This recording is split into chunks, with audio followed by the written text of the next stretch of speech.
Hi guys, mabilisang vlog lang.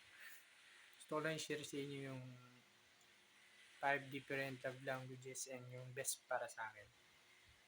Meron tayong act of service, physical touch, word of affirmation, uh, quality time, and receiving gifts.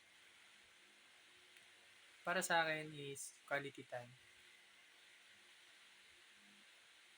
Uh, kasi hindi lahat ng tao o karamihan ng tao is busy na sa work, sa pag-aaral, sa mga kanya-kanyang hilig.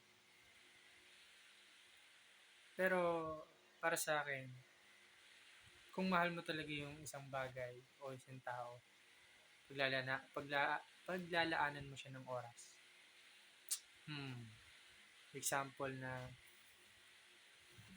gusto kong tumugtog.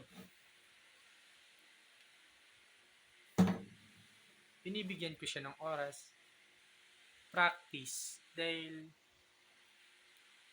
yun nga, gusto ko eh. So, ganun din sa mga ibang bagay. Sa pagbabasketball, kung gusto mag-basketball, paglaanan mo ng oras.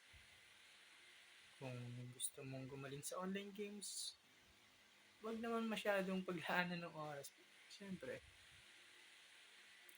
it takes time or practice, gano'n. Kung gusto mo naman gumaling sa pag-aaral, yun. Laanan mo rin. Lahat naman. At kung may nagugustuhan kayo, yun, sa tao, try nyo rin paglaanan ng oras. Diba? 50-50 man. Yun lang. Para sa akin, quality time.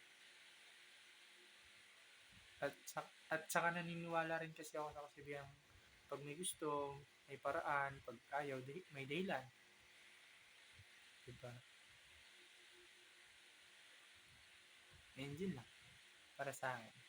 Thank you.